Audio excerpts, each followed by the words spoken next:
दोस्तों एक बार फिर से स्वागत है आप सभी का आपके अपने favourite English learning channel scholar English पर। मेरा नाम है दीपिका कुमावत और मैं इस चैनल पर वेरियस कॉम्पिटिटिव एग्जाम्स के लिए इंग्लिश सब्जेक्ट टीच करती हूँ। तो दोस्तों अगर आप भी इंग्लिश लिटरेचर के स्टूडेंट हैं तो आज का ये वीडियो आपके लिए काफ़ी हेल्पफुल होने वाला है, क्योंकि आज के इस वीडियो में हम डिस्कस करेंगे नॉन फिक्शन, यानी कि नॉन फिक्शन क्या होता है ये हम आज की इस वीडियो में डिटेल में जानने वाले हैं। तो आइए सबसे पहले हम जानेंगे कि नॉन फिक्शन किसे कहते हैं और नॉन फिक्शन का मतलब क्या होता है। तो दोस्तों अगर बात करें नॉन फिक्शन की, तो नॉन फिक्शन ये राइटिंग का एक ऐसा जॉनरा है जिसमें हमारा ऑथर जो है वो real events, facts and information provide करता है। यानी कि नॉन फिक्शन में कुछ भी इमेजिनरी या फिर मेडअप नहीं होता, बल्कि सारी चीज़ें रियलिस्टिक होती है, यानी कि जो सच्ची घटना होती है वही नॉन फिक्शन में प्रेजेंट की जाती है। बेसिकली नॉन फिक्शन में बहुत सारी चीज़ें लिखी जा सकती है, जैसे कि बुक्स, आर्टिकल्स, एसेज एक्सेट्रा, जो कि रियलिटी बेस्ड होती है। Non fiction basically truth, accuracy and reality पर ज़्यादा फोकस करता है। उसमें आपको कहीं भी राइटर की इमेजिनेशन देखने को नहीं मिलेगी। नॉन फिक्शन में जो भी होता है वो सच्ची घटना होती है। तो ये तो हमने जाना कि नॉन फिक्शन यानी क्या होता है। अब हम आगे बढ़ेंगे और जानेंगे टाइप्स ऑफ नॉन फिक्शन। तो दोस्तों टाइप्स ऑफ नॉन फिक्शन में हमारा सबसे पहला टाइप है नरेटिव नॉन फिक्शन या फिर क्रिएटिव नॉन फिक्शन जिसे हम कहते हैं। तो इसको जो है वो दोनों ही नाम से जाना जाता है, narrative non fiction and creative non fiction. तो इस टाइप में जो है वो स्टोरी टेलिंग की एक ऐसी टेक्निक यूज़ की जाती है जिसमें स्टोरी को रियल इवेंट्स के साथ बहुत ही इंगेजिंग, यानी कि इंटरेस्टिंग मैनर में प्रेजेंट किया जाता है। यानी कि ये बहुत ही common type of non fiction है जो कि जनरली सभी राइटर्स यूज़ करते हैं। For example educated by Tara Westover. तो दोस्तों ये एक मेमोयर है जिसमें वो अपनी पर्सनल इंफॉर्मेशन बहुत ही इंगेजिंग एंड इंटरेस्टिंग मैनर के साथ जो है वो प्रोवाइड करती है। देन हमारा सेकेंड टाइप है एक्सपोजिटरी नॉन फिक्शन। दोस्तों इस टाइप में बेसिकली इंफॉर्मेशन प्रोवाइड की जाती है या फिर कंसेप्ट एक्सप्लेन किए जाते हैं या फिर कोई सब्जेक्ट टीच किया जाता है। यानी कि इन तीनों में से जो है वो कोई भी चीज़ इसमें एक्सप्लेन की जा सकती है, उसके बारे में इंफॉर्मेशन अच्छे से डिटेल में प्रोवाइड की जा सकती है। यानी कि इस टाइप में जो है वो रैंडमली किसी भी सब्जेक्ट या फिर कंसेप्ट पर रियल इंफॉर्मेशन प्रोवाइड की जाती है।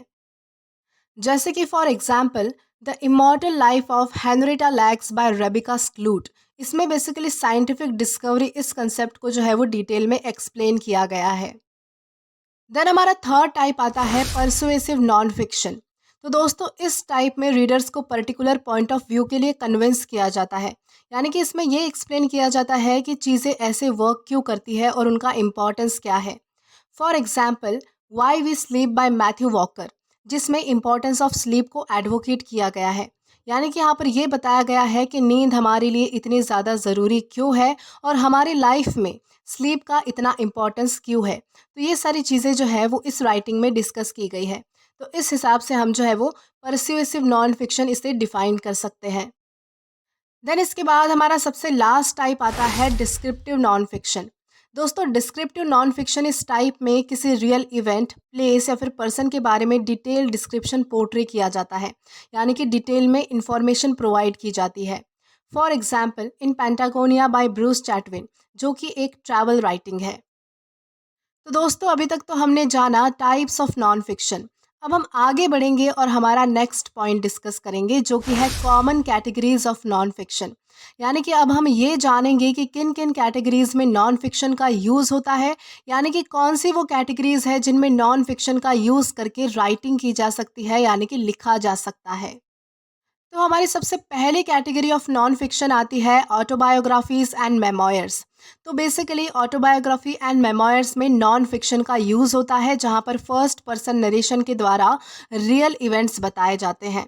For example becoming by Michelle Obama.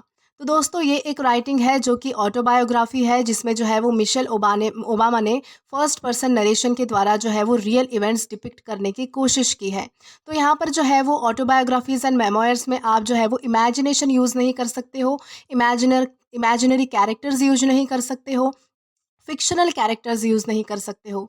जो भी कुछ होता है वो रियलिटी बेस्ड होता है, यानी कि रियल इवेंट्स होते हैं, रियल इमेजिनेशन होती है। इमेजिनेशन क्या कहें, इमेजिनेशन यानी कि रियल इवेंट्स ही होते हैं वहाँ पर।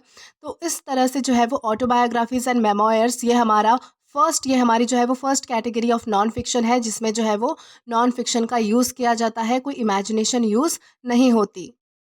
देन इसके बाद हमारी सेकंड कैटेगरी आती है बायोग्राफीज। तो दोस्तों यहाँ पर भी बेसिकली एक व्यक्ति जो है वो दूसरे व्यक्ति की जीवनी लिखता है, यानी कि लाइफ के बारे में लिखता है, पूरे डिटेल में जो है वो डिस्क्रिप्टिव राइटिंग करता है, जिसमें नॉन फिक्शन का यूज़ होता है। यानी कि बायोग्राफीज में भी आप जो है वो अपनी इमेजिनेशन यानी कि फिक्शन यूज़ नहीं कर सकते। For example Steve Jobs by Walter Isaacson. तो दोस्तों ये एक बायोग्राफी है जिसमें जो है वो वॉल्टर आइजैक्सन ने जो है वो स्टीव जॉब्स के बारे में लिखा है, जिसमें कोई इमेजिनेशन नहीं है, जो भी है रियल इवेंट्स है। देन हमारी तीसरी कैटेगरी आती है हिस्ट्री एंड पॉलिटिक्स। तो बेसिकली जो books and stories historical and political होती है, वहाँ पर भी नॉन फिक्शन का यूज़ होता है। यानी कि real historical events and political analysis के लिए नॉन फिक्शन का ही यूज़ किया जाता है। यानी कि आप जब भी किसी चीज़ का या फिर किसी व्यक्ति का हिस्टोरिकल बैकग्राउंड बताते हो या फिर पॉलिटिकल एनालिसिस करते हो किसी व्यक्ति के बारे में, तो आप वहाँ पर जो है वो अपनी इमेजिनेशन यूज़ नहीं कर सकते या फिर फिक्शन यूज़ नहीं कर सकते। आपको नॉन फिक्शन इस जॉनरा में ही लिखना पड़ता है। For example the Wright brothers by David McCullough. तो दोस्तों ये एक जो है वो हिस्ट्री बेस्ड बुक है या फिर पॉलिटिकल बेस्ड बुक्स है, जिसमें जो है वो डेविड मैकलोग ने जो है वो द राइट ब्रदर्स के बारे में जो है वो बताया है। यानी कि वहाँ पर जो है वो उनके पूरी हिस्टोरिकल डिटेल्स भी वहाँ पर प्रोवाइड की गई है कि उन्होंने कैसे शुरू किया, क्या किया, और पॉलिटिकल एनालिसिस भी जो है वो यहाँ पर उसमें बताया गया है। तो देन हमारी फोर्थ कैटेगरी आती है साइंस एंड नेचर। तो दोस्तों जो बुक साइंटिफिक कंसेप्ट्स एक्सप्लेन करती है, वहाँ पर भी नॉन फिक्शन का यूज़ होता है। आप वहाँ पर भी इमेजिनेशन एंड फिक्शन यूज़ नहीं कर सकते, क्योंकि साइंस की जो चीज़ें हैं वो नेचुरली जो जैसे वर्क करती है वैसे ही आपको बतानी होती है। उनके कंसेप्ट्स, उनके आइडियाज़, उनके थॉट्स आप चेंज नहीं कर सकते।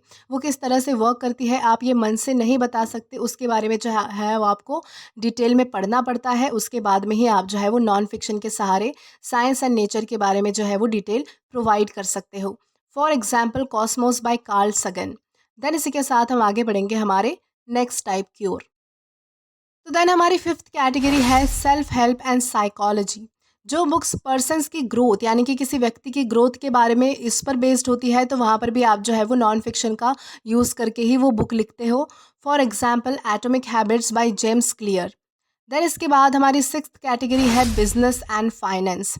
यानी कि जो बुक मनी एंड एंटरप्रेन्योरशिप पर बेस्ड होती है, यानी कि जो बुक बिजनेस एंड फाइनेंस पे बेस्ड होती है, वहाँ पर भी आपको जो है वो नॉन फिक्शन का यूज़ करके जो है वो लिखना पड़ता है। For example rich dad and poor dad by Robert Kiyosaki. Then इसके बाद हमारी सेवेंथ कैटेगरी आती है ट्रू क्राइम। यानी कि जो बुक्स, जो स्टोरीज रियल क्रिमिनल केसेस पर बेस्ड होती है, वहाँ पर भी नॉन फिक्शन का यूज़ होता है, क्योंकि वो रियल इवेंट है, रियल क्राइम है। तो आप वहाँ पर जो है वो फिक्शन का यूज़ नहीं कर सकते, अपने मन से कुछ नहीं लिख सकते। जो जैसा हुआ है वैसा ही आपको जो है वो पूरी स्टोरी में, पूरी बुक में डिपिक्ट करना होता है। For example in cold blood by Truman कैपोट।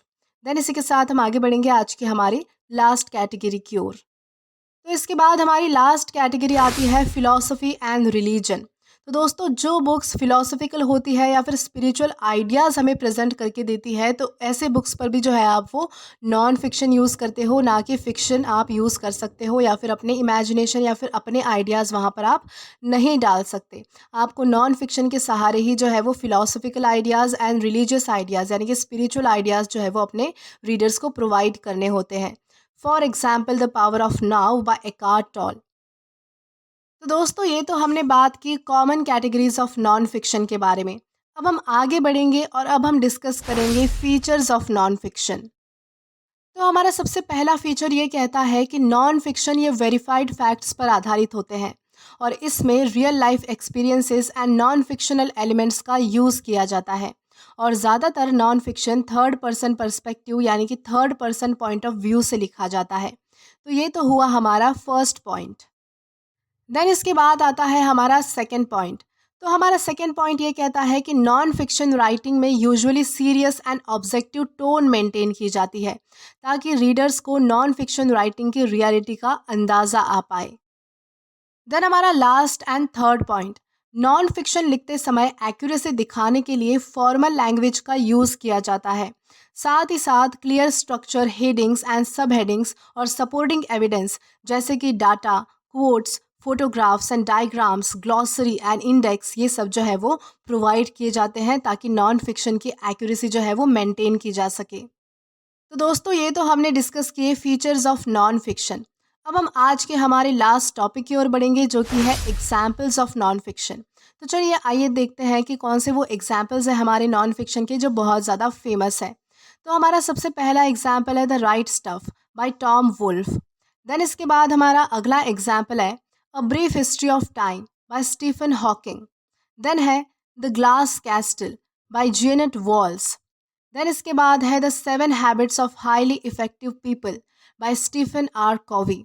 और हमारा लास्ट एग्जाम्पल है the stranger beside me by Ann Rule. तो दोस्तों ये तो थे हमारे कुछ famous examples of non fiction. आपको नॉन फिक्शन क्या होता है ये आई होप अच्छे से डिटेल में समझ आया होगा।